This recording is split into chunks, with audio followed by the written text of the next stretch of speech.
네, 2023년 9월 2일 이정훈입니다. 제가 이 방송을 통해서 탐사보도를 여러 번 이야기했습니다. 탐사보도, 수사하듯이 하는 보도입니다. 네.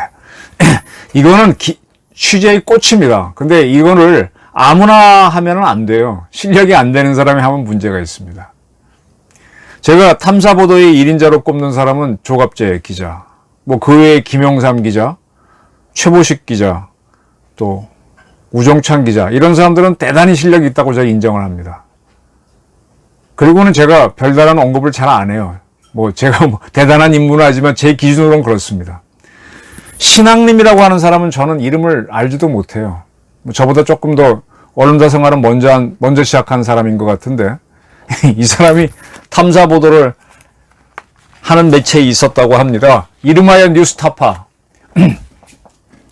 뉴스타파는 이름이 왜 이렇게 지었는지 모르겠어요. 근데 지금 신앙님 씨가 한 거를 쭉 보게 되면 뉴스타파는 진실타파, 진실조작, 이런 매체가 아닌가. 이 뉴스타파가 세상을 시끄럽게 했던 보도가 몇 개 있었죠. 그 중에 하나가 이건희 삼성 회장의 성매매 사건 등등 참 얄궂은 특종을 좀 했었죠. 근데 그렇게 한번 했으면 그 원칙을 유지를 해야 되는데, 이 돈을 받고 탐사보도를 하는 척 하게 되면 그건 조작보도가 되죠. 탐사보도가 그런 덫에 걸리기가 굉장히 쉽습니다. 누구나 하는 게 아닙니다. 뉴스타파는 뉴스를 타파하고 진실을 타파한 게 아닌가. 조작을 타파해야 되는데 조작을 조성한 거 아닌가. 이런 의심이 듭니다. 왜 그러냐? 신앙님 씨는 뉴스타파의 전문위원으로 있을 때 21년 9월 달에 화천대유의 주인공 장본인인 김만배 씨를 만났습니다. 김만배 씨의 부탁이었겠죠. 그래서 어떤 얘기를 하는가 하면 김만배 씨가 이 부산저축은행 사건이라고 있어요. 요즘 왜 이렇게 부동산 경기가 좋으면은 아파트나 이런 걸 이렇게 시행사들이 이렇게 분양을 하잖아요. 근데 그때 그 사람들이 이걸 누가 분양받을지 모르는데 분양자들이 돈을 내기 전에 먼저 일을 해야 되니까 대출을 받지 않습니까? 그죠? 대출을 받아서 그걸 지은 다음에 그다음에 후분양을 하는데, 또 분양을 하더라도 중도금 같은 거를 되게 이렇게 그 사업자들이 대출로 해주잖아요. 그러니까 계속 이 사람들은 대출을 끌고 와야 돼요. 처음 일을 할 때도 돈을 끌고 오고, 이제 누가 나 이걸 사겠다고 하더라도 그 중도금 계속 대출로 해주지 않습니까?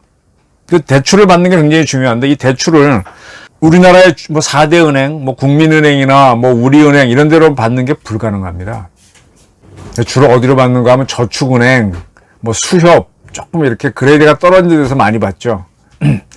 또 그런 은행은 또 이 분양이 실패할 수도 있는데 이렇게 빌려주고 또 고율의 이자를 받으니까 하이리스크 하이리턴으로 하는 거죠. 이 부산저축은행이 그런 식으로 이제 돈을 빌려줬습니다. 근데 이 돈을 빌려가려고 하는 데는 많죠. 거기 이제 브로커들이 껴갖고 이제 막 빌려주고 하는데, 그렇게 활동했던 사람 중에 하나가 조우형 씨입니다. 이 조우형 씨가 개입해서 부산저축은행이 빌려주고 하다가 이게 잘못돼서 망한 사건이 부산저축은행 사건으로 굉장히 시끄러웠습니다. 이게 꽤 오래되죠. 그때 주임검사가 윤석열 부장검사였어요. 이때 부산저축은행 사건 때 이 김만배가 이 대장동 게이트의 주범이잖아요. 김만배가 하기 전에 다른 사람이 대장동을 추진했었어요. 그때 이 사람을 부산저축은행 사건과 관련해서 처벌하지 않았기 때문에 다시 대장동을 하게 됐다. 대장동 게이트를 박을 수 있었는데 그걸 풀어준 거는 윤석열이다. 이런 주장을 할 수가 있는 거죠. 그 전후 관계는 우연히 어차피 타깃이 대장동은 아직 개발이 안 된 거니까 난리가 난 것만 처리해도 사건인데, 사실은 이런 분석을 하는 게 무리인데 그런 주장을 할 여지가 있었습니다. 그걸 김만배가 이용한 거죠. 그래서 조우영 씨한테 들었다는 전제하에서 윤석열을 만났는데 윤석열이 봐줬다. 왜? 자기가 박영수랑 친하다. 김만배. 친했죠. 박영수 씨 지금 기소될 처지에 놓여 있죠. 근데 박영수 씨가 특검을 할 때, 박근혜 특종을 할 때 윤석열 검사를 데리고 있었기 때문에 박영수가 넣어갖고 윤석열이 봐줬다. 조희영이 그렇게 얘기했다. 라는 투로 이야기를 합니다. 이걸 신학림 씨가 21년 9월 달에 김만배로 듣고 녹음도 해놓고 모두 해놓고 근데 보도를 안 해요. 자, 이 정도 나오게 되면요. 탐사 보도를 할 때는 이거는 일방의 주장이잖아요. 그럼 조희영 씨를 만나거나 윤석열을 만나서 진짜냐 물어봐. 윤석열은 아니라 그러겠지. 조희영이라도 이게 말을 한 주인공이잖아요. 그럼 조희영이 한 말을 들었다고 하는 거는 김만배인데 조희영한테 듣지 않고 보도하면 이건 허위 보도가 될 가능성이 매우 높죠. 근데 듣지를 않고 이걸 대통령 선거 직전에 보도하게 됩니다. 근데 그런 보도가 있기 전부터 이재명이 있는 민주당에서는 계속 대장동 게이트를 봐준 거는 윤석열이다. 이런 주장을 계속 했었어요. 저도 그건 알고 있어요. 근데 그런 주장이 사실관계도 없었고 참 약하다.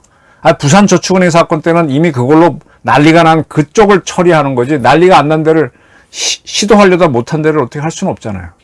이상하다 하고 넘어갔는데 자꾸 그런 주장을 했거든. 그 이유가 이제 나오게 되는 거죠. 김만배가 신학님한테 부탁했고 신학님은 그걸 쥐고 있다가 6개월 뒤인 대통령 선거 직전 한 일주일도 안 남은 시점에서 이걸 보도하게 되는 거죠. 그런데 그냥 보도하는 게 아니라 신학님 씨가 책을 썼대요. 뭔 책인지도 모르겠어요. 근데 책을 1, 2, 3권을 냈는데 그 책을 사주면서 대한민국을 지배하는 혼맥 지도라는 책이랬는데 책값으로 1억 6,500만 원을 줬대요. 저는 책을 제가 10권인가 11권 냈는데 1억 6,500만 원에 3권이면 한 권당 얼마예요? 5천만 원짜리. 이야, 이건 뇌물이죠. 뇌물은 아니지. 공무원은 아니니까. 이게 탐사보도를 할 때 이런 데 걸리면 무너집니다. 그리고 이 돈을 받은 사람들은 계속 자기 주장이 옳다는 주장을 하다가 사실이 밝혀지면 한 방에 골로 갑니다. 지금 조우영 씨는 검찰에서 뭐라고 밝혔는가 하면은 내가 만났던 사람은 박모 검사지 윤석열 검사가 아니었다. 왜 이런 얘기를 조우영을 할 수밖에 없는가 하면 지금 윤석열 대통령 체제니까 그럴 수도 있겠지만 이미 그가 부산저축은행 사건 때 수사를 받을 때 많은 기록들이 있어요. 그때 한 거랑 지금 거랑 달라지면 이 사람은 빠져나가지 못합니다. 자기는 이렇게 얘기하고 있는데 조우영을 만나지도 않고 신학림 씨는 조우영한테 들었다. 누가? 김만배가. 그래서 김만배가 조우영 말을 전하는데 조우영에 따르면 조우영이 내가 검찰에 갔더니 윤석열이 나와서 커피 한 잔 타주고 그냥 가라 그랬다. 봐줬다. 이렇게 하는 거죠. 그러면 신학림 씨는 조우영 씨한테 확인도 안 했죠. 윤석열한테도 확인 안 했죠. 이런 건 근데 김만배한테 1억 6천 책 3권 팔아먹고 받았다. 이게 뉴스타파입니다. 그리고 그걸 뉴스타파에 보도를 합니다. 자, 뉴스타파에서 사장을 했던 사람이 문재인 정권 들어서니까 최승호 씨인데 그가 MBC 사장으로 가죠. 그가 사장을 퇴임한 이후에 대장동 게이트가 터집니다. 그리고 대통령 선거 직전에 뉴스타파가 신학림 씨가 1억 6천만 원 받아먹고 이런 걸 보도하니까 MBC가 이걸 대서특필합니다. MBC가 참 이상한 매체가 돼버렸어요. 제가 MBC를 이상하게 본 게 채널A의 이동재 기자 사건을 검언 유착이다, 공작이다 이렇게 꾸며서 얘네들이 보도를 하기 시작했었죠. 여기에 KBS가 편승해서 KBS는 검찰 거 짜고 또 몰아붙이다가 다 실패하고 여기서 영웅처럼 한동훈 씨가 떠버렸고 이동재 기자는 동아일보 채널A 퇴직하고 지금 어디 있는지 잘 모르겠습니다. 근데 소송으로 지금 다 걸어놔서 이기고 있죠. 이런 조작이 시작된 게 MBC예요. 자, MBC는 차치하고 MBC 사장이 뉴스타파 출신의 최승호였다. 최승호 씨가 떠난 다음에 뉴스타파 전문위원이었고 그 다음에 한국언론노조위원장을 했던 신학림 씨는 김만배한테 1억 6천만 원을 받고 김만배가 누구한테 들었다 하는 말 누구야? 조우영한테 들었다는 말을 전달하는데 그걸 확인도 안 하고 보도합니다. 이런 보도는 있을 수가 없죠. 이런 보도는 무슨 장난인가 하면은 과거 1로 3김 노태우하고 김영삼, 김대중, 김종필이 붙었던 1987년 대선 때 보면요. 그때 계속 노태우 씨가 1등이었어요. 근데 그때 이제 김영삼 씨가 2등으로 쭉 따라오고 DJ가 자꾸 쳐졌어요. 처음에는 꽤 붙었는데 쳐져요. 이때 김대중하고 김영삼이 단일화했으면은 아마 노태우한테 이겼을 겁니다. 근데 이게 단일화를 안 해. 사실은 그때 김영삼이 이겼기 때문에 단일화 해주면 되는데 DJ가 안 합니다. 그때 이 DJ가 포기할 수도 있죠. 근데 포기는 안 하지만. 근데 그걸 착각을 하게 만들기 위해서 갑자기 터져나오는 흑색 정치 선전이 있습니다. YS는 기독교인이죠. YS가 통일교랑 돈을 받았다. 이런 흑색 선전이 팍 터져나옵니다. 그래서 상대적으로 YS 지지율이 조금 줄었고, 그것 때문에 약세였던 DJ는 혹시 나한테 기회가 올까 해서 완주를 하게 돼서 야권 표가 더 쪼개지죠.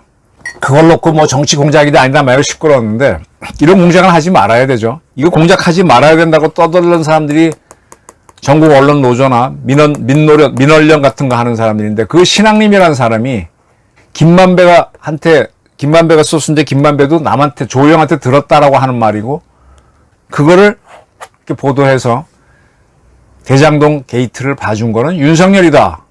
그리고 이 보도가 나오기 전부터 민주당도 막 떠들어. 이게 다 짜고 치는 거야.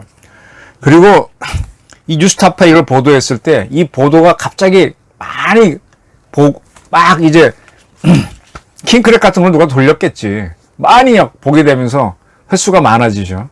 거기에 대해서 경찰이 조사를 해서 수상하다고 하면 수사한 적이 있습니다. 킹크랩 같은 걸 돌렸다라고 이렇게 보고 있어요. 자, 이렇게 해서 이제 1억 6천만 원 받은 거는 빼박도 못 합니다. 지금 신앙님 씨는 내 책값이고 내 판권을 팔은 것도 아니야. 내 책이 대단히 가치가 있다 그러는데, 글쎄, 대단히 가치가 있는 성경, 불경도 이렇게 비싸게 팔리지는 않습니다. 이거 어떻게 해야 될까요, 뉴스타파? 지금 탐사 보도를 한다고 나와갖고 설치는 매체들이 제법 있었어요. 근데 다 뒤끝이 이상했죠. 그리고 그 동기가 불순했죠. 탐사 보도 하려면 얼마나 확인을 해야 되는지 압니까? 제가 오대양 사건을 가끔 얘기하는데, 저는 오대양 사건 그걸 취재하기 위해서 그때 왜 회사에 가면 업무 노트 있죠? 그걸 3권을 썼어요. 확인하고 또 하고, 현장도 또 가고, 사람 만나고, 누구 만나고. 뭐 저도 수지킴 사건이란 보도를 해서 세상 뒤집기도 했지만, 그거 하기 위해서, 그 가족을 만나기 위해서 이리저리 찾아다니는 굉장히 확인하는 기간들이 있었습니다. 애도 불구하고 안 실어주니까 그걸 7년 동안 들고 다니다가 실을 만한 매체 찾다가 결국은 동아일보에 와서 주간동아에 보도하게 되는 거죠. 그렇게 쉬운 게 아니에요. 한 사람 누구 말 듣고 하는 게 아니라 그럼 속아요. 아니면 돈 받고 매수되거나 또 확인하고. 자, MBC는 뉴스타파가 보도하니까 또 그걸 기다렸다는 듯이 크게 보도했어요. 최승호 씨는 떠난 다음이긴 하지만 MBC 노조가 어떤 건지는 아시죠? 아까 채널A 이동재 기자 사건을 막 꾸미고 했으니까. 대한민국 언론 개혁해야 됩니다. 다 부실하게 개혁해야 합니다. 그리고 좌파가 이끄는 언노련, 민원련 확 파봐야 됩니다. 그들을 상대로 탐사 수사 보도를 해봐야 됩니다. 신앙님이라는 사람, 자기가 자기 눈을 찔렀습니다. 기자는 기자로 가야지, 기자직을 내려놓고 정치를 한다면 모를까. 기자를 하면서 이렇게 대선에 개입하고 되면 그 끝은 안 좋습니다. 이재명이 당선됐으면 뭐 한 자리 했을 수도 있겠지만 세상은 그렇게 호락호락하지 않습니다.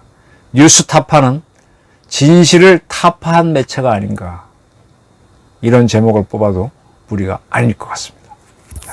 경청해 주셔서 감사합니다.